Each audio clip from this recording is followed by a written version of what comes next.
দেশে ফেরার পরপরই ভোটার হওয়ার আবেদন করবেন তারেক রহমান। ধানের শীষকে জয় করতে সফর করবেন সারা দেশে, নিশ্চিত নিরাপত্তা ব্যবস্থা গ্রহণ। ভোটের গাড়ি উদ্বোধন, নির্বাচন উৎসব মুখর করতে সবার অংশগ্রহণ চান প্রধান উপদেষ্টা। সময়ের সঙ্গে ভোটারদের ভয় কেটে যাওয়ার আশা সিইসির। শুধু গণমাধ্যম নয়, গণতন্ত্র অভ্যুত্থানের ওপরও আঘাত এসেছে বলছে বিএনপি। শক্ত পদক্ষেপ চায় জামায়াত, জুলাইয়ের নামে মপকে সমর্থন করেন এনসিপি।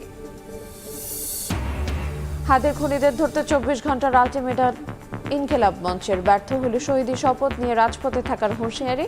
দ্রুত বিচার ট্রাইব্যুনালে হবে বিচার। এবং দিল্লির হাইকমিশন ও শিলিগুড়ি থেকে ভিসা সহ সব সেবা বন্ধ ঘোষণা। ঢাকার বাংলাদেশ ভারত সম্পর্ক নিয়ে উদ্বেগ রুশ রাষ্ট্রদূতের। দ্রুত উত্তেজনা কমানোর পরামর্শ।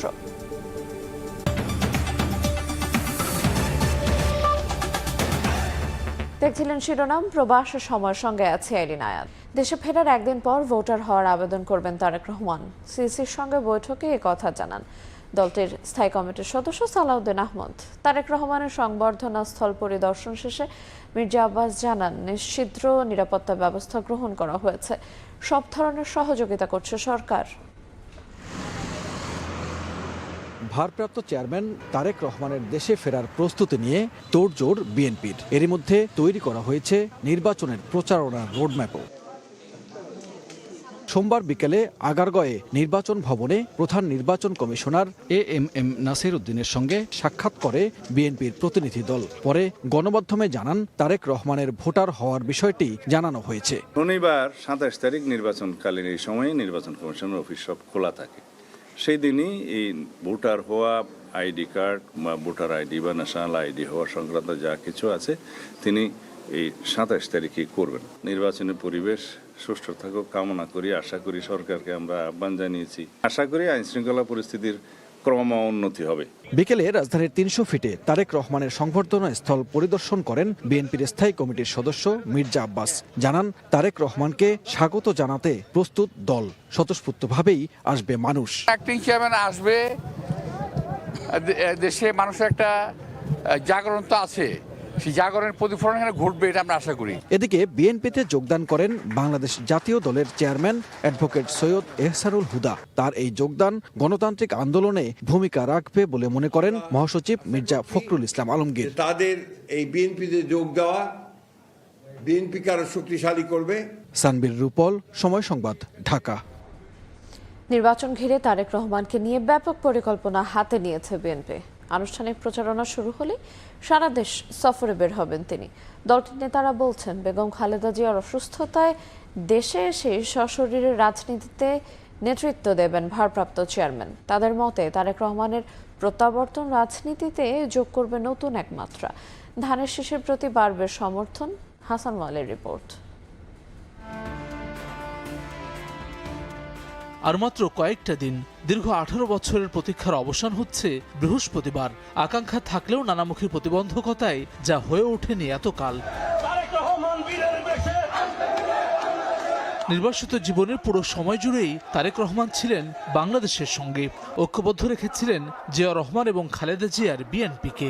জুলাই অভ্যুত্থানের পুরোটা সময় জুড়েই ছিলেন সক্রিয়। 5 আগস্ট পরবর্তী বাস্তবতায় নেতাকর্মীরা অপেক্ষায় ছিলেন তারেক রহমানের প্রত্যাবর্তনের। সব সমীকরণ পাশ কাটিয়ে অবশেষে তারেক রহমানের দেশে ফেরার খবরে আপ্লুত এসব নেতাকর্মীরা।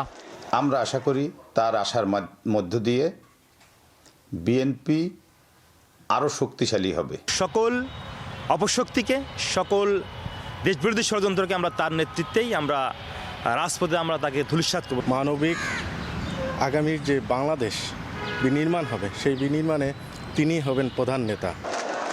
ত্রয়োদশ জাতীয় সংসদ নির্বাচনের মাস দেড়েক আগে তারেক রহমানের প্রত্যাবর্তন ঘিরে বিস্তারিত পরিকল্পনা বিএনপির।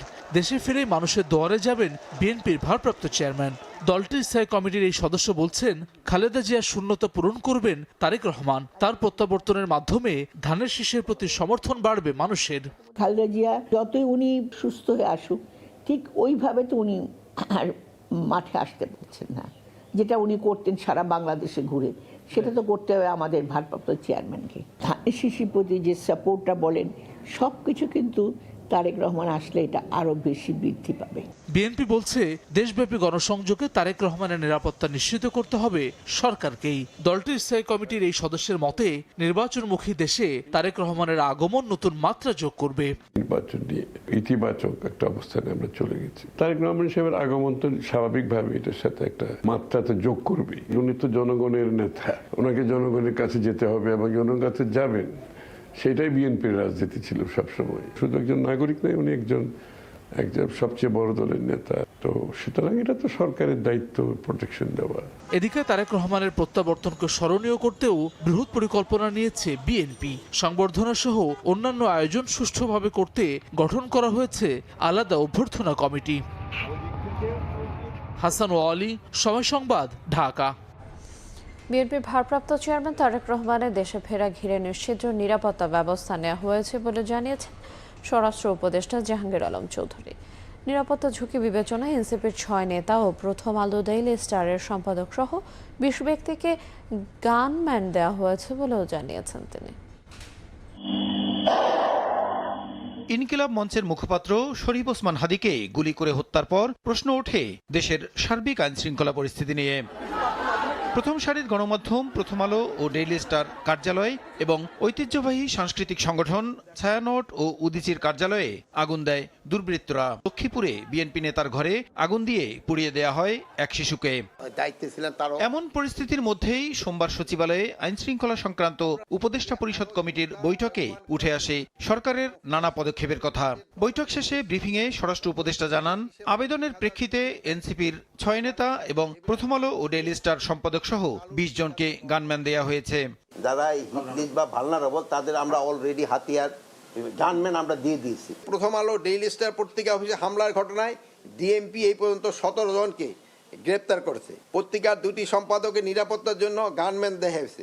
এদিকে আগামী 25 ডিসেম্বর তারেক রহমানের দেশে ফেরাকে কেন্দ্র করে নিরাপত্তা নিয়ে কোনো শঙ্কা নেই বলে জানান উপদেষ্টা।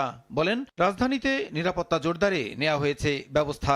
25শে ডিসেম্বর 2025 তারিখে বিএনপি ভারপ্রাপ্ত চেয়ারম্যান তারেক রহমান দেশে আগমন উপলক্ষেও সর্বোচ্চ নিরাপত্তা ব্যবস্থা গ্রহণ করা হয়েছে। ওসমান হাদি হত্যার ঘটনায় এ পর্যন্ত 10 জনকে গ্রেপ্তার করা হয়েছে জানিয়ে বলেন, মূল আসামি দেশে নাকি পালিয়ে গেছেন সেটি স্পষ্ট নয়। এই হত্যাকাণ্ডে জড়িত কাউকে কোনো প্রকার ছাড় দেওয়া হবে না। অতি দ্রুত এই ঘটনার মূল হুতা ফয়সাল করিম মাসুদকে শনাক্ত আইনের আওতায় আনা হয়েছে।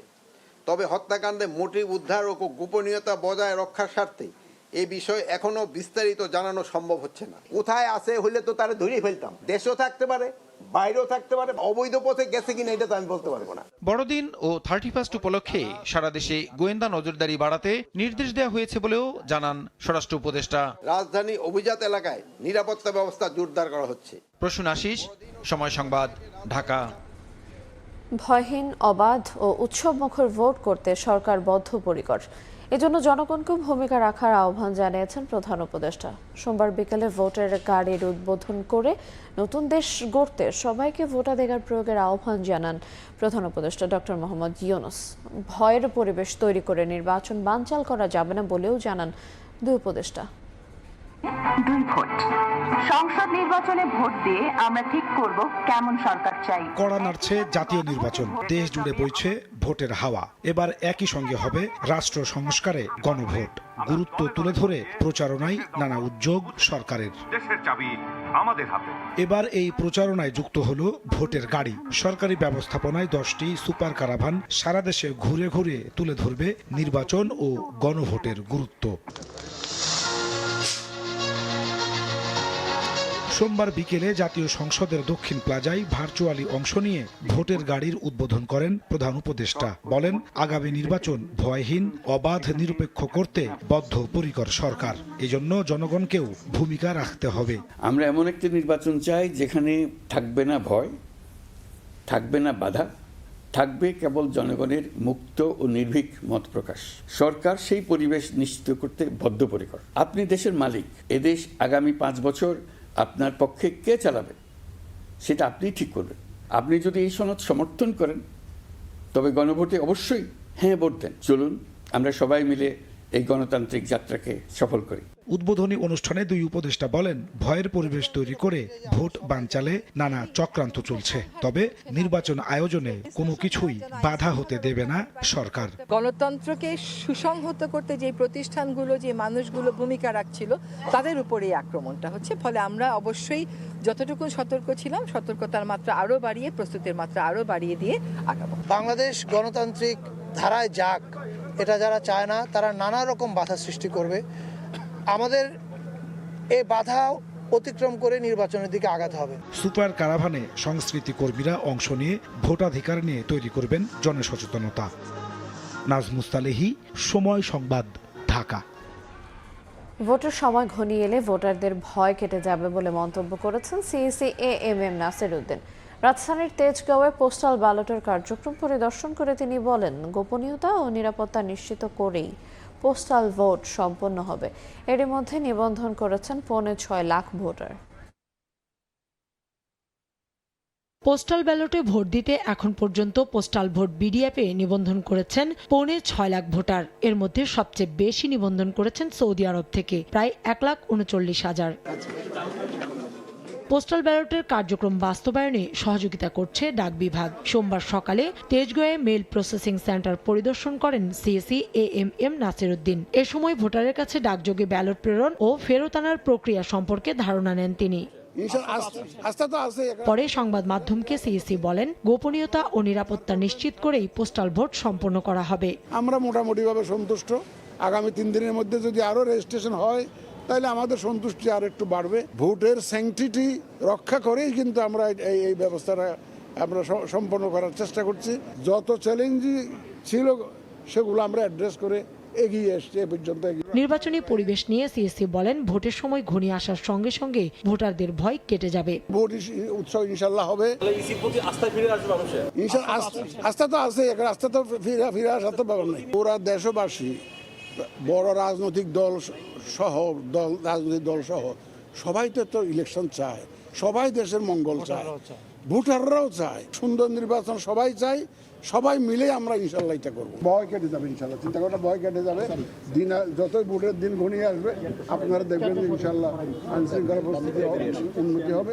আগামী 25 ডিসেম্বর পর্যন্ত পোস্টাল ব্যালটের মাধ্যমে ভোট দিতে নিবন্ধন করতে পারবেন প্রবাসী বাংলাদেশিরা।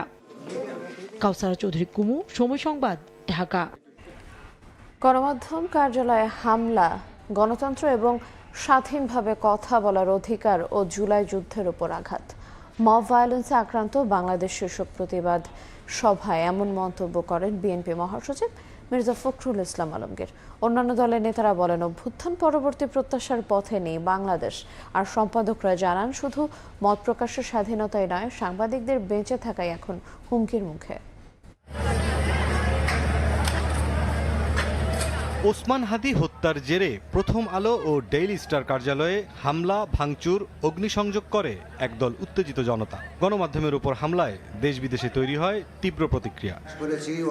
সোমবার সকালে রাজধানীর একটি হোটেলে প্রতিবাদ সভা আয়োজন করে সম্পাদক পরিষদ ও সংবাদপত্র মালিকদের সংগঠন নোয়াব। গণমাধ্যমের নিরাপত্তাহীনতার কথা তুলে ধরেন সম্পাদকরা। তারা চেয়েছেন মধ্যযুগীয় কায়দায় আগুন, চারপাশ থেকে আগুন লাগিয়ে যাদের সঙ্গে তাদের মতান্তর তৈরি হয় তাদেরকে পুড়িয়ে হত্যা করা। মত প্রকাশ তো অনেক দূর হয়ে গেছে, এখন বেঁচে থাকার অধিকারের ব্যাপারে শেখেছে। জুলাই অভ্যুত্থান মবক্রেসি নয় মন্তব্য করে বিভিন্ন রাজনৈতিক দলের নেতারা বলেন, গণমাধ্যমে হামলার ঘটনা এখানেই থামতে হবে। জুলাইয়ের নাম বা শরীফ ওসমান হাদিকে ব্যবহার করে এই ঘটনাগুলো ঘটানো হলো। 1.5 বছর পার হয়ে গিয়েছে। এখন যেটা হচ্ছে, এটা সম্পূর্ণভাবে পরিকল্পিত অপরাধ হচ্ছে এবং এটা পুরো দেশের রাজনীতি, নির্বাচন, সেটাকে একদিকে নিয়ে যাওয়ার জন্য এই পরিকল্পনা চক্রান্ত। রাষ্ট্রের চতুর্থ স্তম্ভ আমাদের প্রত্যেকের অস্তিত্বের সাথে জড়িত। কোনো অবস্থায় এটার উপর হামলা কেউ গ্রহণ করবেন না, আমরা তো এটা মেনে নিতে পারি না। এটা যাতে ফুল স্টপ হয়। অনুষ্ঠানে গণতন্ত্রকামী মানুষকে অপশক্তির বিরুদ্ধে ঐক্যবদ্ধ হয়ে রুখে দাঁড়ানোর আহ্বান জানান বিএনপি মহাসচিব মির্জা ফখরুল ইসলাম আলমগীর। ডেইলি স্টার নয়, প্রথম আলো নয়, আজকে গণতন্ত্রের উপর আঘাত এসেছে। আমার স্বাধীনভাবে চিন্তা করার যে অধিকার, আমার কথা বলার যে অধিকার, তারপরে আবার আঘাত এসেছে, জুলাই যুদ্ধের উপর আঘাত এসেছে। আমরা যারা আমাদের বাংলাদেশকে সত্যিকার অর্থেই একটা স্বাধীন সার্বভৌম গণতান্ত্রিক বাংলাদেশ হিসাবে দেখতে চাই, তাদেরকে আজকে শুধু সচেতন হলে চলবে না, রুখে দাঁড়াতে হবে। এখন রুখে দাঁড়ানোর সময় এসে গেছে। সভা শেষে হামলার প্রতিবাদে কাওরান বাজার এলাকায় মানববন্ধন করেন সাংবাদিক, ব্যবসায়ী নেতা ও বিশিষ্টজনেরা। মুরসালিন হক জুনায়েদ, সময় সংবাদ, ঢাকা। 24 ঘন্টার মধ্যে শহীদ ওসমান হাদির খুনিদের গ্রেফতারে ব্যর্থ হলে শহীদের শপথ নেবে ইনকিলাব মঞ্চ, ছাড়বে না রাজপথ। এদিকে দ্রুত বিচার ট্রাইব্যুনালে হাদি হত্যার বিচার হবে বলে জানিয়েছেন আইন উপদেষ্টা। এখনও ধরা পড়েনি ঢাকা ৮ আসনের সম্ভাব্য প্রার্থী ওসমান হাদির হত্যায় মূল অভিযুক্ত 2 ব্যক্তি। এমনকি তাদের অবস্থানও শনাক্ত করতে পারেনি আইন শৃঙ্খলা বাহিনী। সোমবার বিকেলে কেন্দ্রীয় শহীদ মিনার চত্বর থেকে বিক্ষোভ মিছিল করেন ইনকিলাব মঞ্চের নেতাকর্মীরা। 24 ঘন্টার মধ্যে হাদির হত্যাকারীদের সরকার গ্রেপ্তারে ব্যর্থ হলে মঙ্গলবার বিকেল ৩টায় শহীদ মিনারে শহীদি শপথ গ্রহণের ঘোষণা দেন বিক্ষোভকারীরা। আগামীকালকে হাদি চত্বরে আমরা শহীদি শপথ গ্রহণ করব। নির্বাচনের আগেই হাদি হত্যার বিচার নিশ্চিতের দাবি জানিয়ে ইনকিলাব মঞ্চ বলছে, বিচারে 24 ঘন্টার মধ্যে ট্রাইব্যুনাল গঠন এবং তদন্তে প্রয়োজনে এফবিআইকে যুক্ত করতে হবে। 30 কার্য দিবসের মধ্যে এই বিচার কার্য সম্পন্ন করতে হবে। আন্তর্জাতিক গোয়েন্দা সংস্থা যারা পেশাদারী এবং নির্ভরযোগ্য, তাদেরকে এই মামলার তদন্তের সাথে যুক্ত করতে হবে। এদিকে ঢাকা বিশ্ববিদ্যালয়ের মধুর ক্যান্টিনে সংবাদ সম্মেলনে জুলাই মঞ্চের অভিযোগ, হাদির খুনিদের ময়মনসিংহে থাকার তথ্য দিলেও তা আমলে নেয়নি সরকার। এ সময় গোয়েন্দা সংস্থাগুলোর সংস্কার দাবি করেন সংগঠনটির নেতারা। যে গোয়েন্দা সংস্থা গণহত্যাকারীদেরকে ছেড়ে দেয়, সেই গোয়েন্দা সংস্থা দিয়ে বাংলাদেশে সুষ্ঠু নির্বাচন সম্ভব না। এদিকে সোমবার দুপুরে নিজের ভেরিফাইড ফেসবুক পেজে আইন উপদেষ্টা জানান, দ্রুত বিচার ট্রাইব্যুনালে ওসমান হাদির হত্যার বিচার করা হবে। এম এ আজিম, সময় সংবাদ, ঢাকা। ওসমান হাদির হত্যাকারীদের গ্রেফতার ও বিচার এবং দেশব্যাপী সকল অবৈধ অস্ত্র উদ্ধারের দাবিতে রাজধানীতে মহাসমাবেশ করতে যাচ্ছে জামায়াত। আগামী ৩রা জানুয়ারি ঢাকার মানিক মিয়া এভিনিউতে বেলা 12টায় এ কর্মসূচি শুরু হবে বলে জানিয়েছেন সংশ্লিষ্টরা। দলটির সর্বশেষ নির্বাহী পরিষদের বৈঠকে এই সিদ্ধান্ত নেওয়া হয়েছে বলে জানা গেছে। সমাবেশ সফল করতে সারা দেশ থেকে দলটির 10 লক্ষাধিক নেতাকর্মী ঢাকায় আসবে বলে জানান সংশ্লিষ্টরা। অনাকাঙ্ক্ষিত পরিস্থিতির কারণে দিল্লিতে বাংলাদেশ হাইকমিশনে ভিসা সহ সব ধরনের সেবা অনির্দিষ্টকালের জন্য স্থগিত ঘোষণা করেছে সরকার। শিলিগুড়িতে ভিসা সেন্টারেও সাময়িক বন্ধ রাখা হয়েছে। সোমবার এই তথ্য নিশ্চিত করেছেন পররাষ্ট্র মন্ত্রণালয়ের সূত্র। রবিবার উপদেষ্টা জানান, দিল্লিতে বাংলাদেশ হাইকমিশনারের সামনে গত শনিবার রাতে বিক্ষোভ করে হিন্দুত্ববাদী সংগঠনের 20 থেকে 25 জনের একটি দল। এ সময় হাইকমিশনার রিয়াজ হামিদুল্লাহকে হত্যার হুমকিও দেয়। কূটনৈতিক এলাকায় এমন ঘটনা প্রত্যাশিত নয় উল্লেখ করে ভারতের কাছে দূতাবাসের নিরাপত্তা নিশ্চিতের আহ্বান জানান।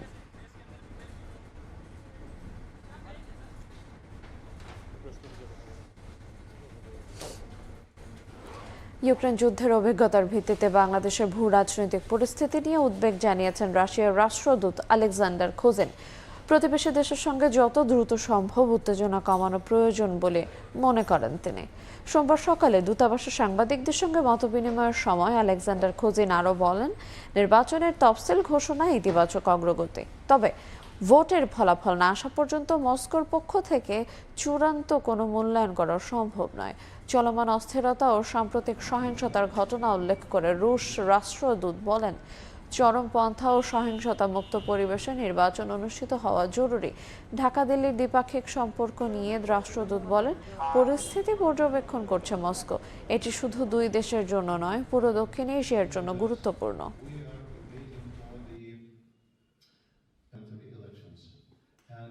We are waiting for the elections, parliamentary elections, and we, as I may say, that we keep the fingers crossed, inshallah, that elections commissions will be held on the date which has been announced by the Election Commission, 12th of February. This is very historical event and important stage for the country to develop in future. পোশাক শ্রমিক দীপুচন্দ্র দাসকে পিটিয়ে ও পুড়িয়ে হত্যার প্রতিবাদে ময়মনসিংহে বিক্ষোভ কর্মসূচি পালন করেছেন এলাকাবাসী। পরিবারের পাশে থাকার ঘোষণা দিয়েছেন জেলা প্রশাসক। এদিকে দীপু হত্যায় গ্রেফতার 12 আসামিকে 3 দিন করে রিমান্ড দিয়েছেন আদালত। দীপু চন্দ্র দাস হত্যার প্রতিবাদে উত্তপ্ত ময়মনসিংহ। হত্যাকারীদের বিচার দাবিতে প্রতিদিনই নানা কর্মসূচি পালন করছেন এলাকাবাসী। সোমবার সকালে দীপুর গ্রামের বাড়ি তারাকান্দায় বিক্ষোভ মিছিল ও মানববন্ধন হয়। এতে পরিবারের সদস্য ও এলাকাবাসী অংশ নেন। এটা কি বর্বরতা! এই স্বাধীন দেশে এই বর্বরতা কি হতে পারে? এই বাংলাদেশে আমরা হিন্দু, বৌদ্ধ, খ্রিস্টান সকলে সামাজিক সম্প্রীতি নিয়ে বসবাস করতে চাই। দীপুর পরিবারের সঙ্গে দেখা করতে যান পুলিশ সুপার ও জেলা প্রশাসক। যে বা যারা জড়িত ছিল এই ঘটনার পিছনে প্রত্যেককে আইনের আওতায় নিয়ে আসে দেশের প্রচলিত আইনে যে সর্বোচ্চ সাজা সেটি আমরা নিশ্চিত করব। লুকায় যে কোম্পানিতে চাকরি করতেন সেই কোম্পানির সাথে আমাদের কথাবার্তা চলছে, যাতে করে ওনার যেহেতু শ্রমিক উনি ওই কোম্পানির ছিলেন, ওই শ্রমিকের ক্ষতিপূরণ বাবদ কিছু এই পরিবারের পাশে দাঁড়ানো যায়, এভাবে কিছু ক্ষতিপূরণ আদায় করা যায়। এদিকে নিহতের পরিবারে থামছে না আহাজারি। বারবার মূর্ছা যাচ্ছেন মা, বাকরুদ্ধ বাবাও। ঘরে যে বকুরে মারছে আমি শাস্তি চাই। দীপুচন্দ্র দাস হত্যা মামলায় এ পর্যন্ত 12 জনকে গ্রেফতার করা হয়েছে। সোমবার তাদের প্রত্যেককে 3 দিন করে রিমান্ড মঞ্জুর করেন আদালত। ওবায়দুল হক, সময় সংবাদ, ময়মনসিংহ। শরীয়তপুরে মোটরসাইকেল সাইড দেয়াকে কেন্দ্র করে ছাত্রদল ও এনসিপির মধ্যে সংঘর্ষ হয়েছে। একাধিক ককটেল বিস্ফোরণে আহত 10 জন। সোমবার সন্ধ্যায় শহীদ ওসমান হাদির হত্যাকারীদের বিচারের দাবিতে জেলা শহরে মিছিল বের করে এনসিপি। চৌরঙ্গি এলাকা পৌঁছলে মোটরসাইকেল সাইড দেয়া নিয়ে একদল ছাত্রকর্মীর সঙ্গে কথা কাটাকাটি হয়, তাকে মারধর করা হয় বলে দাবি ছাত্রদলের। পরে দুই পক্ষের সংঘর্ষে জড়ালে একাধিক ককটেল বিস্ফোরণ হয়। আহত হন এক পথচারী সহ 10 জন। এই ঘটনার জেরে জেলা এনসিপির অস্থায়ী কার্যালয় ও এক কর্মীর বাড়ি ভাঙচুর করা হয়।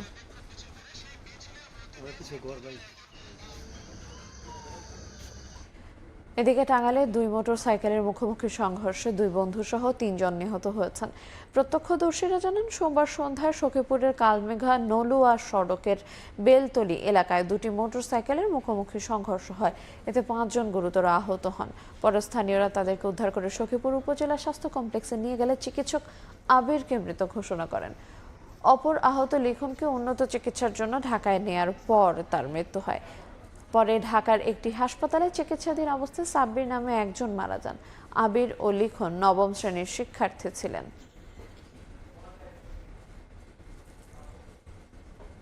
সাবেক আইজিপি বেনজির আহমেদের জব্দকৃত 4টি ফ্ল্যাটের সব মালামাল প্রধান উপদেষ্টা ত্রাণ তহবিলে হস্তান্তর করেছে দুদক। এদিকে অর্থ পাচারের অভিযোগে বিএনপি মনোনীত চাঁদপুর 2 আসনের প্রার্থী জালাল উদ্দিনকে সপরিবারে দেশ ত্যাগে নিষেধাজ্ঞা দিয়েছেন আদালত। দুর্নীতির অভিযোগে সাবেক আইজিপি বেনজির আহমেদের 4টি ফ্ল্যাট জব্দ করে দুদক। এবার এসব ফ্ল্যাটে থাকা আসবাবপত্র, শার্ট, প্যান্ট, জুতা সহ 792 ধরনের মালামাল প্রধান উপদেষ্টার ত্রাণ তহবিলে হস্তান্তর করে সংস্থাটি। দুদক বলছে, নিলামে মালামাল নষ্টের ঝুঁকি এড়াতে ত্রাণ তহবিলে পাঠানো হয়েছে। গুলশানে যে ফ্ল্যাটে 4টি ফ্ল্যাটে যে মালামাল ছিল সেগুলি বিজ্ঞ আদালতের আদেশক্রমে প্রধান উপদেষ্টা ত্রাণ তহবিলে সেগুলি দেওয়ার একটা সিদ্ধান্ত হয়েছে। সে আলোকে সেগুলি সেখানে জমা দেওয়া হয়েছে বলে আমি জেনেছি। এদিকে দুদকের আবেদনে অর্থ পাচারের অভিযোগে চাঁদপুর 2 আসনের বিএনপি মনোনীত প্রার্থী জালাল উদ্দিন ও তার স্ত্রী সন্তানদের বিদেশ যাত্রায় নিষেধাজ্ঞা দিয়েছেন আদালত। অভিযোগ সংশ্লিষ্ট জনাব জালাল উদ্দিন সপরিবারে বিদেশে পালিয়ে যাওয়ার সম্ভাবনা রয়েছে। এই কারণে তাদের বিদেশ যাত্রায় নিষেধাজ্ঞার জন্য আবেদন করা হয়েছিল। সেই আবেদনের প্রেক্ষিতে বিজ্ঞ আদালত থেকে দেশ ত্যাগের নিষেধাজ্ঞা জারি করা হয়েছে। এদিন উইলস লিটল ফ্লাওয়ার স্কুলে নিয়োগ ও পদোন্নতিতে দুর্নীতির অভিযোগে সাবেক এমপি রাশেদ খান মেনন সহ 57 জনের বিরুদ্ধে আলাদা 2টি মামলা করেছে দুদক। তাসলিম তৌহিদ, সময় সংবাদ, ঢাকা। জাপান ও বাংলাদেশ অর্থনৈতিক অংশীদারিত্ব চুক্তি ইপি এর খসড়া চূড়ান্ত হয়েছে। আগামী মাসে এই চুক্তি স্বাক্ষর হওয়ার কথা রয়েছে। জাপানের জন্য 97টি উপখাত উন্মুক্ত করবে ঢাকা ও বাংলাদেশের জন্য 120টি উপখাত উন্মুক্ত করবে টোকিও। সোমবার সচিবালয়ে এক সংবাদ সম্মেলনে এসব তথ্য জানান বাণিজ্য উপদেষ্টা শেখ বশিরউদ্দিন। চুক্তিতে দেশের তৈরি পোশাক খাতে সিঙ্গেল স্টেজ ট্রান্সফরমেশন সুবিধা অন্তর্ভুক্ত রয়েছে। এছাড়া জাপানের বাজার বাংলাদেশের তৈরি পোশাক সহ 7,379টি পণ্য শুল্ক মুক্ত পাবে, সুবিধা মুক্ত পাবে। বাংলাদেশের বাজারে 1,039টি পণ্যের শুল্ক মুক্ত সুবিধা পাবে জাপান। স্বল্পোন্নত দেশ হিসেবে জাপানের সঙ্গে বাংলাদেশের এটি প্রথম ইপিএ। এদিন জাপানের পররাষ্ট্রমন্ত্রীর সঙ্গে টেলিফোনে কথা বলেন বাণিজ্য উপদেষ্টা।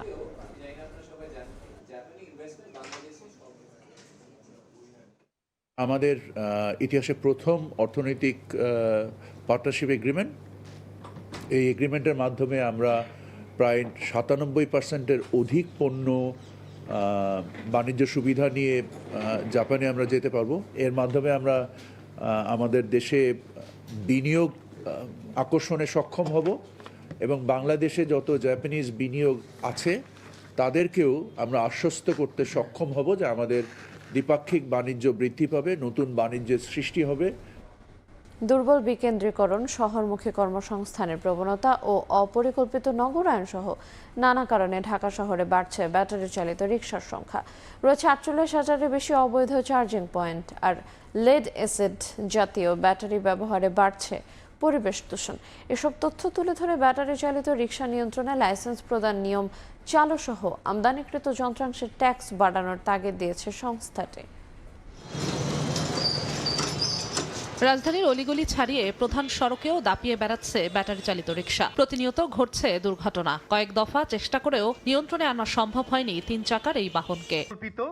ধারাবাহিক এমন বাস্তবতায় সোমবার ধানমন্ডিতে এক অনুষ্ঠানে অটোরিকশার সম্ভাবনা ও চ্যালেঞ্জ তুলে ধরে সিপিডি। বেসরকারি গবেষণা প্রতিষ্ঠানটি জানায় দেশে বর্তমানে 40 লাখের বেশি অটোরিকশা রয়েছে, যার অবৈধ চার্জিং পয়েন্ট রয়েছে 48,000-এর বেশি। দুর্ঘটনা বাড়ার পাশাপাশি পরিবেশ দূষণ করছে রিকশায় ব্যবহৃত লেড অ্যাসিড ব্যাটারি। শহরে যাতায়াত ব্যবস্থার ক্ষেত্রে 3 হুইলার কোনো একক সমস্যার কারণ নয়। দুর্বল ব্যবস্থার জন্য দায়ী দুর্বল বিকেন্দ্রায়ন, শহরমুখী সুবিধা ব্যবস্থা তৈরি, পাবলিক ট্রান্সপোর্ট সিস্টেমের ভঙ্গুরতা। ব্যাটারি চালিত রিকশা নিয়ন্ত্রণে প্রাতিষ্ঠানিক সক্ষমতা বাড়ানো, গতি নিয়ন্ত্রণে বিধি নিষেধ আরোপ করা ও আমদানিকৃত যন্ত্রাংশের ক্ষেত্রে ট্যাক্স বাড়ানোর তাগিদ দেয় সিপিডি। এটার উপর যদি আপনি রাজস্ব বাড়ান তাহলে আসলে দিন শেষে এটির প্রতি মানুষের আগ্রহ একটু হলে কমে যাবে, যার ফলে আসলে নাম্বারটাকে আমরা রেগুলেট করতে পারবো। রিকশা নিবন্ধন ও চালকদের প্রশিক্ষণের ব্যবস্থা করে নীতিমালা তৈরির পরামর্শ দেন খাত সংশ্লিষ্টরা। অবশ্যই ড্রাইভারদেরকে ড্রাইভিং লাইসেন্সের আওতায় আনতে হবে, তাদেরকে প্রশিক্ষণ দিতে হবে, তাদের রুট পারমিটের আওতায় নিয়ে আসতে হবে। ভেহিকল যে অ্যাক্ট আছে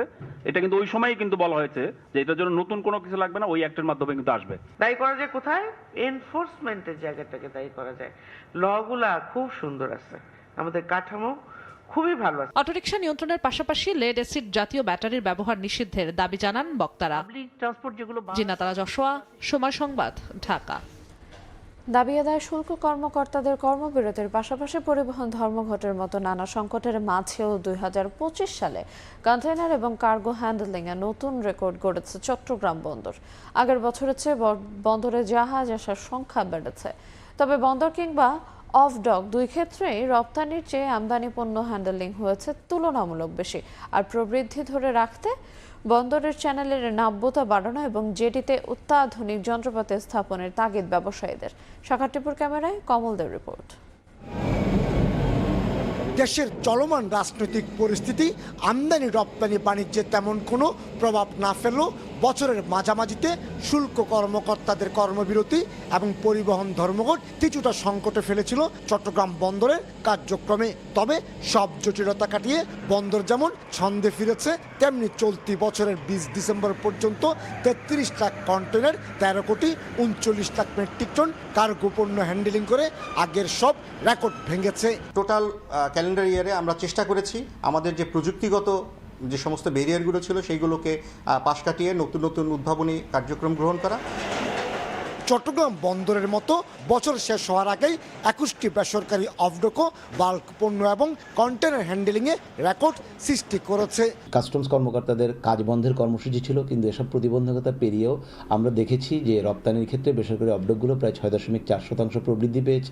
অবশ্য 39 বছর পর 2025 সালে এসে ট্যারিফ বাড়াতে গিয়ে নানামুখী জটিলতায় পড়তে হয়েছিল চট্টগ্রাম বন্দরকে। সিঙ্গাপুর ধরেন, মালয়েশিয়া ধরেন, ইন্ডিয়া ধরেন অথবা ভিয়েতনাম ধরেন, উই আর হায়ার। দেশের আমদানি রপ্তানি বাণিজ্যের সত্ত্বে চট্টগ্রাম বন্দরের নৌ চ্যানেলে নিয়মিত ড্রেজিং এবং জেটিতে অত্যাধুনিক যন্ত্রপাতি স্থাপনের কোনো বিকল্প দেখছেন না ব্যবসায়ীরা। বড় জাহাজগুলা যেন আমাদের জেটিতে ঢুকাতে পারে, তাহলে আমার মনে হয় বন্দরের এই সেক্টরটাতে আলটিমেটলি তারা ওভারকাম করে চলে আসবে। আর লয়েড লিস্টে বিশ্বের ব্যস্ততম 100টি বন্দরের মধ্যে চট্টগ্রাম বন্দরের অবস্থান 68তম। বছরের শেষ সময়ে এসে যেমন দেশের অর্থনীতি গতিশীল রয়েছে, ঠিক তেমনি সচল রয়েছে আমদানি ও রপ্তানি বাণিজ্য। চট্টগ্রামের এসাক ডিপো থেকে কমল দে, সময় সংবাদ।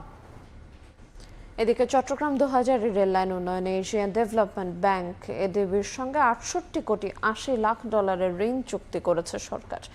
সোমবার রাজধানীর অর্থনৈতিক সম্পর্ক বিভাগে ইআরডিএ সংক্রান্ত চুক্তি সই হয়। এই প্রকল্পের আওতায় 35 কিলোমিটার দীর্ঘ চট্টগ্রাম 2000 রেল লাইন উন্নত করা হবে। পাশাপাশি 2.5 কিলোমিটার দীর্ঘ একটি বাইপাস রেল সড়ক নির্মাণ করা হবে। এর ফলে চট্টগ্রাম স্টেশনে না থেমে ঢাকা থেকে কক্সবাজার পর্যন্ত সরাসরি ট্রেন চলাচল করতে পারবে।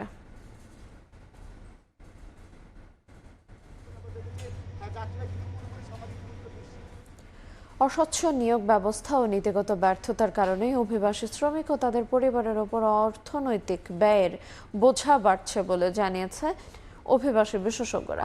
বিদেশে কর্মী নিয়োগে জবাবদিহিতা প্রতিষ্ঠার জন্য একটি কেন্দ্রীয় ডেটাবেস তৈরি করার পরামর্শ দিয়ে তারা বলেন, কর্মী নিয়োগ ব্যবস্থায় স্বার্থ গোষ্ঠীর বিরুদ্ধে কাঠামোগত সংস্কার আনা দরকার।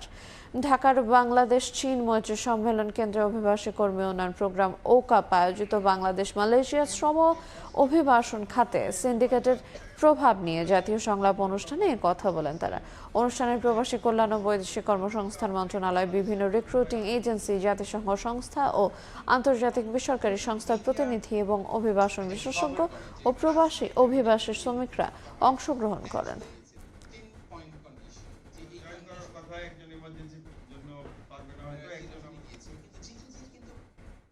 ব্যক্তি স্বার্থ বাদ দিয়ে রাষ্ট্রের স্বার্থ গুরুত্ব দিতে সবার প্রতি আহ্বান জানিয়েছেন রাজধানী উন্নয়ন কর্তৃপক্ষ রাজউক চেয়ারম্যান রিয়াজুল ইসলাম। তিনি বলেন, দেশ বাঁচলে বাঁচবে সবাই। সোমবার বিকালে প্রকৌশলী পরিবারের কৃতি সংবর্ধনা অনুষ্ঠানে তিনি কথা বলেন। এ সময় শিক্ষা জীবনে ভালো ফলাফল করায় শিক্ষার্থীদের হাতে সম্মাননা তুলে দেন রাজউক চেয়ারম্যান। অনুষ্ঠানে অংশ নেন দেশ বরেণ্য প্রকৌশলীরা। রাজউক চেয়ারম্যান বলেন, দেশ বিরোধী নানা রকম ষড়যন্ত্র হচ্ছে, এসব চক্রান্ত থেকে দেশকে রক্ষা করতে হবে। কৃতি শিক্ষার্থীদের দেশপ্রেমে বলিয়ান হয়ে আন্তর্জাতিক পর্যায়ে নিজেদের যোগ্য হিসাবে প্রমাণ করতে এখন থেকেই তৈরি হওয়ার পরামর্শ দেন তিনি। অনুষ্ঠানে আইইবির বিভিন্ন পর্যায়ের কর্মকর্তা উপস্থিত ছিলেন।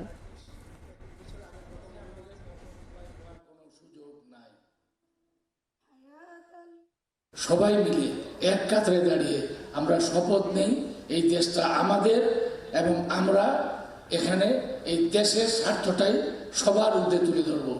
আমরা এখানে কোনো ব্যক্তি স্বার্থ, কখনো দলগত স্বার্থ, এটাকে আমরা সবার আগে দেখব না। এবার দেশের বাইরের খবর। থাইল্যান্ড কম্বোডিয়া সীমান্তে আবারও রক্তক্ষয়ী সংঘর্ষের ঘটনা ঘটেছে। শান্তি আলোচনার মধ্যে সোমবার নতুন করে গোলাগুলিতে উত্তপ্ত হয়ে উঠেছে পরিস্থিতি। দুই দেশের উত্তেজনায় বাড়ছে বাস্তুচ্যুত মানুষের সংখ্যা।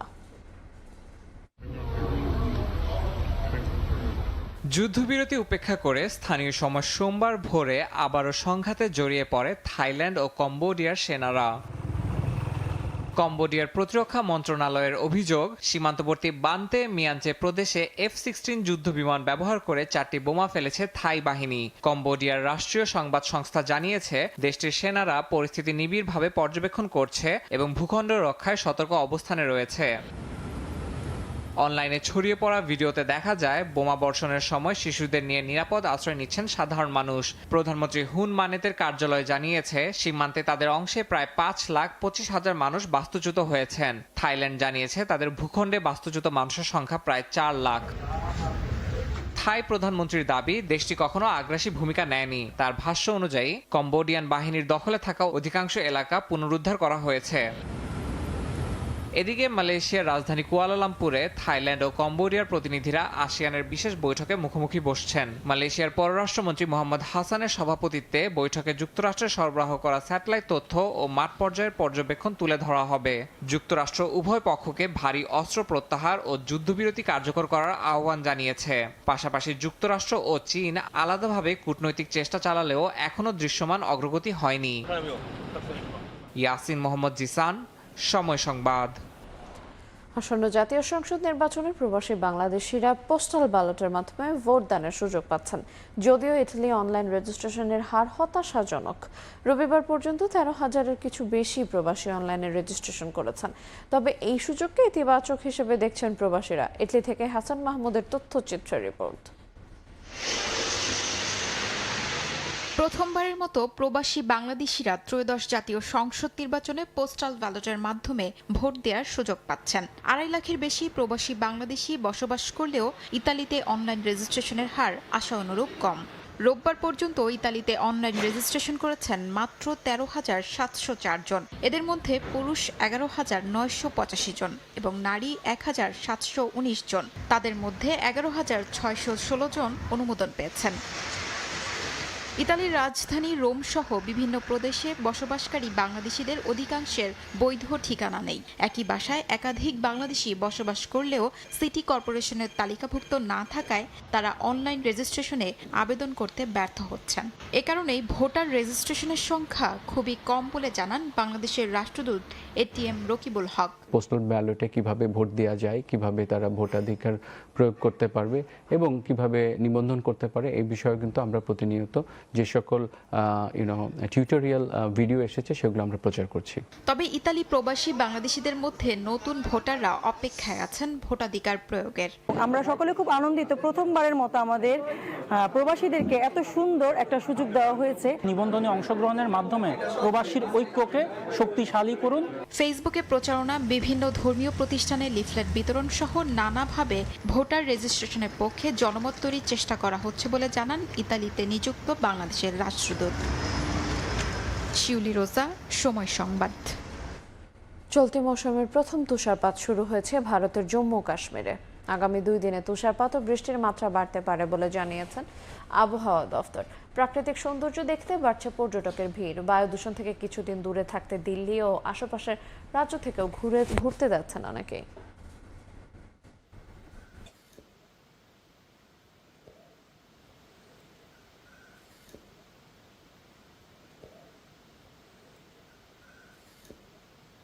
বিএনপির ভারপ্রাপ্ত চেয়ারম্যান তারেক রহমানের দেশে আগমনকে কেন্দ্র করে সংযুক্ত আরব আমিরাতে অবস্থানরত দলীয় নেতাকর্মীরা অত্যন্ত উচ্ছ্বসিত।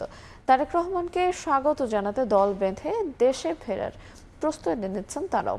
নেতাকর্মীরা তারেক রহমানের স্বদেশ প্রত্যাবর্তনকে দেশের জন্য এক কল্যাণকর বার্তা হিসেবে অবহিত করছেন। শিবলি আল সাদিকের রিপোর্ট।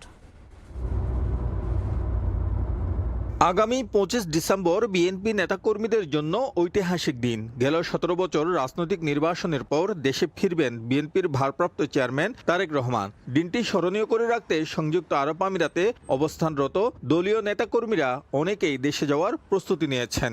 দীর্ঘ 17 বছর যাবৎ মানুষের একটা আকাঙ্ক্ষা যে তারেক সাহেব কবে দেশে আসবেন। জনাব তারেক রহমানের বাংলাদেশে প্রবেশ অত্যধিক প্রয়োজন বলে আমরা প্রবাসীরা মনে করি। আমাদের নেতা যখনই বাংলাদেশে ঢুকবেন ওনার সাথে সাথে আমরাও বাংলাদেশে সবাই প্রবেশ করব। দুবাই থেকে প্রায় অনেক নেতাকর্মী ইতিমধ্যে তারা টিকিট কেটেছেন যে ইতিহাসের সাক্ষী হতে জনাব তারেক রহমান সাহেবের সেই বাংলাদেশ প্রত্যাবর্তনে অংশগ্রহণ করতে। ইউএই বিএনপির নেতাকর্মীরা জানান, শুধু দলের ভারপ্রাপ্ত চেয়ারম্যান ১৭ বছর নির্বাসিত জীবন কাটিয়েছেন তা নয়, সেই সঙ্গে বহু নেতাকর্মী হামলা মামলার শিকার হয়ে বিদেশে নির্বাসিত ছিলেন। তাই দলের ভারপ্রাপ্ত চেয়ারম্যানের সঙ্গে প্রত্যাবর্তনের আনন্দ ভাগাভাগি করতে চান বলে জানান তারা। আমরা খুবই আনন্দিত, যেহেতু তারেক সাহেবও একজন প্রবাসী। উনি ভবিষ্যতে বাংলাদেশের যদি কর্ণধার হয়ে থাকেন, উনি প্রবাসীদেরকে অনেক মূল্যায়ন করবেন। তারেক রহমানের স্বদেশ প্রত্যাবর্তন উপলক্ষে সংযুক্ত আরব আমিরাত বিএনপি এবং দুবাই বিএনপি আমরাও তার আগমনকে স্বাগত জানানোর জন্য। এদিকে লন্ডন থেকে তারেক রহমানকে বহনকারী বিমান সরাসরি সিলেট যাবে, তাই আমিরাত থেকে কোনো নেতাকর্মীর ওই ফ্লাইটে দেশে যাওয়ার সুযোগ নেই। তাই প্রবাসী নেতাকর্মীরা আগে ভাগেই অন্য ফ্লাইটে সরাসরি ঢাকা যাচ্ছেন। শিবলি আল সাদিক, সময় সংবাদ, সংযুক্ত আরব আমিরাত। ডেইলি স্টার ও প্রথম আলোতে হামলার প্রতিবাদে লন্ডনের সাংবাদিকদের প্রতিবাদ সমাবেশ হয়েছে। স্থানীয় সময় রবিবার পূর্ব লন্ডনের ঐতিহাসিক আলতাবালি পার্কে সমবেত হন সাংবাদিক, গণমাধ্যম কর্মী, সাংস্কৃতিক কর্মী ও ব্রিটিশ বাংলাদেশি কমিউনিটির সদস্যরা। প্রতিবাদকারীরা সংবাদ মাধ্যমের উপর সংঘটিত সমন্বিত হামলা নজিরবিহীন এবং অগ্রহণযোগ্য আখ্যা দিয়ে দেশের গণমাধ্যম ইতিহাসে এক কালো দিন হিসেবে অভিহিত করেন। সম্প্রচার সাংবাদিক ও লেখক বুলবুল হাসানের সঞ্চালনায় অনুষ্ঠিত এই প্রতিবাদ সমাবেশে সিনিয়র সাংবাদিক, মুক্তিযোদ্ধা, লেখক ও কমিউনিটি নেতারা উপস্থিত ছিলেন। সারা দেশে অংশগ্রহণকারীরা বলেন, লন্ডনের এই প্রতিবাদ সভা বাংলাদেশের সাংবাদিকদের প্রতি সংহতের প্রকাশ এবং গণতন্ত্রের অন্যতম স্তম্ভ হিসেবে স্বাধীন গণমাধ্যম রক্ষার আহ্বান। অবশ্যই এর দৃষ্টান্তমূলক বিচার হবে। আমরা সেটি ফিনল্যান্ডে উদযাপিত হলো বাংলাদেশের বিজয় দিবস। হেলসিঙ্কিতে লাল সবুজের বর্ণিল উৎসবের আয়োজন করে Bangladeshi academic forum of Finnish universities BAFU. দেশীয় খাবার ও পোশাকের মেলার পাশাপাশি হয় সাংস্কৃতিক অনুষ্ঠান ও বিজয় কনসার্ট। ফিনল্যান্ড থেকে মহিউদ্দিন মধুর রিপোর্ট।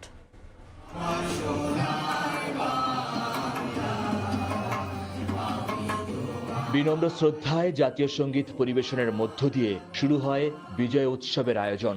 এরপর একটানা চলতে থাকে দেশাত্মবোধক গান। বাংলাদেশ থেকে কয়েক হাজার মাইল দূরে দেশের গান গাইছে তরুণ প্রজন্ম।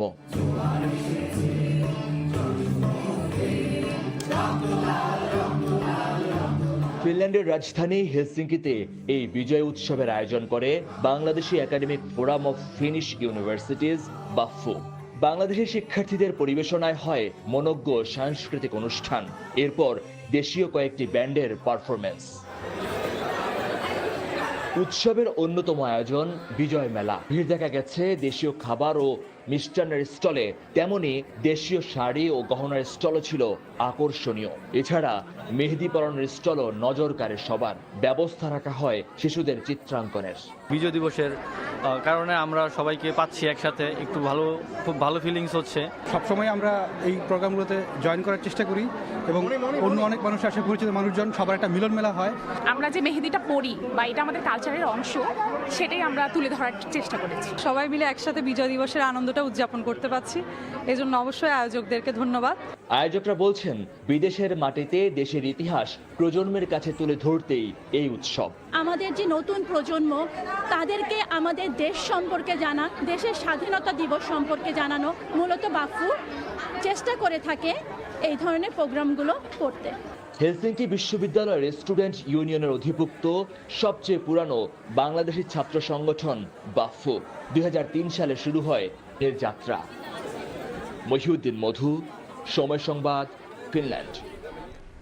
বিশ্বব্যাপী প্রায় 10,000 এতিম শিশুর পুনর্বাসন সহ অসহায় মানুষদের জরুরি খাদ্য ও চিকিৎসা সহায়তা কার্যক্রম পরিচালনা করছে যুক্তরাষ্ট্র প্রবাসী বাংলাদেশিদের সেবামূলক সংগঠন North American humanitarian aid and relief NAHAR. Los অ্যাঞ্জেলেসের নাহার আয়োজিত এক অনুষ্ঠানে এই তথ্য জানান সংগঠনটির নেতারা। লস্কর আল মামুনের রিপোর্ট।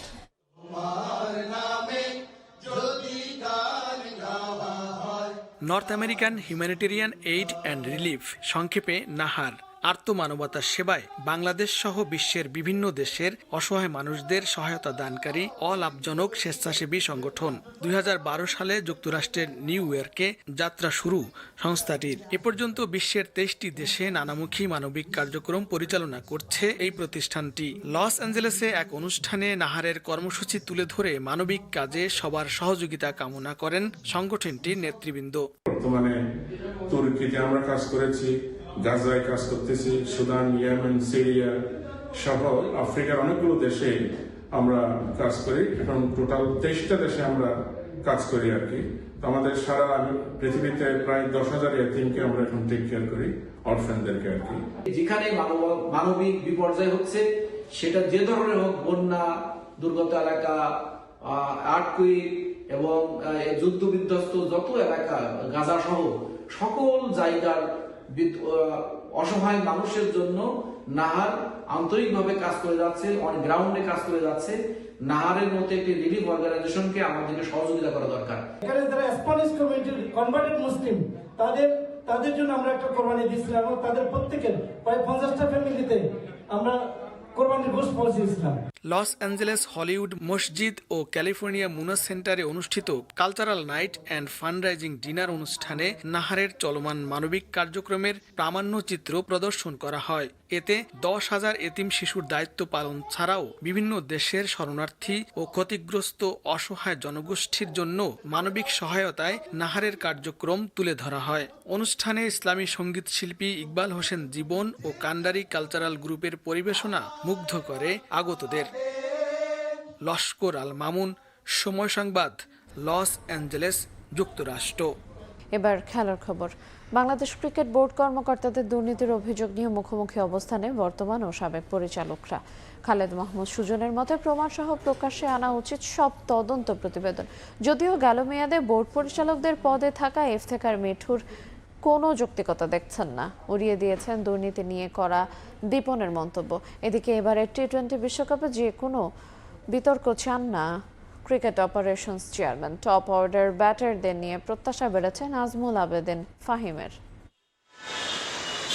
কোনো কিছুতেই বিতর্ক মুক্ত রাখা যাচ্ছে না দেশের ক্রিকেটকে। এবার সাবেক বোর্ড পরিচালকের বিরুদ্ধে এসেছে দুর্নীতির অভিযোগ।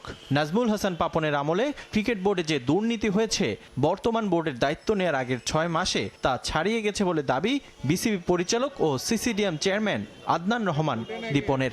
তার এ মন্তব্যে তোলপাড় দেশের ক্রিকেট আঙ্গন। যদিও দীপনের এ অভিযোগ উড়িয়ে দিয়েছেন গত বোর্ডে দায়িত্বে থাকা ইফতেখার রহমান মিঠু। উনি ভালো বলতে পারবেন। আর যদি মানে উনি যেটা বলতেছেন যে ইনভেস্টিগেশন করলে বার হয়ে আসবে, আসবে, আপনি দেখেন 15 বছরে এক্সপেন্স আর 9 মাসের এক্সপেন্স বা 6 মাসের এক্সপেন্স তো এক না। আমার কথাটা বলছেন, আমি যদি 15 বছরে 100 কোটি টাকা খরচ করে থাকি, এই 9 মাসে হয়তো 20 কোটি টাকা খরচ হয়েছে। সো উনি কি হিসাবে বলেছে এটা তো উনি বলতে পারবে। বর্তমান পরিচালক দুর্নীতির অভিযোগ অস্বীকার করলেও এমন মন্তব্যকে সাধুবাদ জানিয়েছেন সাবেক বোর্ড পরিচালক খালেদ মাহমুদ সুজন। তার মতে শুধু মৌখিকভাবেই নয়, প্রমাণসহ প্রকাশ্যে আনা উচিত সকল তদন্ত প্রতিবেদন। উনি বলেছেন ওনাদের কাছে এভিডেন্সও আছে, সবই আছে। আমার এটা জনসম্মুখে নিয়ে আসা উচিত, কারা করেছেন, কিভাবে করেছেন, এবং যারা করেছেন তারা ক্রিকেটের মানুষই হবে, হয়তো যারা নিজেদেরকে পরিচয় দেয় আমি ক্রিকেটের মানুষ। সময় হয়ে গেছে যে ক্রিকেটে যারা দুর্নীতি করছে তাদের মুখটা উন্মোচন করাটা খুবই ইম্পর্টেন্ট। কয়েকদিন আগে 2-3টা রিপোর্ট, একটা হচ্ছে ফিক্সিংয়ের একটা ইস্যু ছিল, নারী কেলেঙ্কারির একটা ইস্যু ছিল, একটা রিপোর্টও আসেনি, 15 দিনের টাইম নিয়েছিলেন বিসিবি প্রেসিডেন্ট। বিতর্কের বাইরে নয় বাংলাদেশ ক্রিকেট দলও। গত বৈশ্বিক আসরগুলোতে ড্রেসিং রুম থেকে শুরু করে প্র্যাকটিস গ্রাউন্ড সব ক্ষেত্রেই নানা ইস্যুতে সমালোচিত হয়েছে টিম টাইগার। তবে এবারের টি-20 বিশ্বকাপ নিয়ে সতর্ক থাকতে চায় ক্রিকেট অপারেশনস।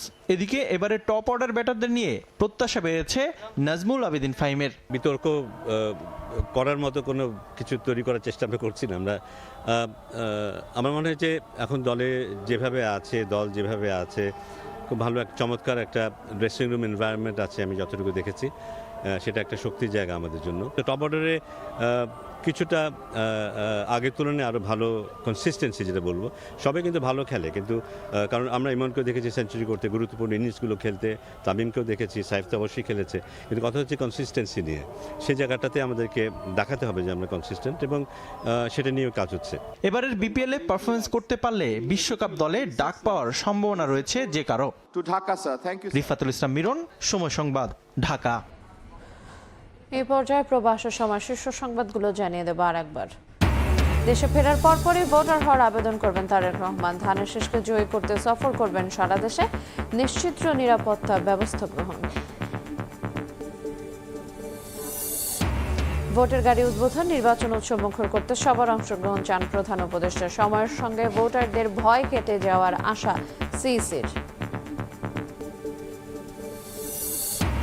এবং শুধুমাত্র গণমাধ্যম নয়, গণতন্ত্র অভ্যুত্থানের ওপরও আঘাত এসেছে বলছে বিএনপি। শক্ত পদক্ষেপ চায় জামায়াত, জুলাইয়ের নামে মবকে সমর্থন করেন এনসিপি।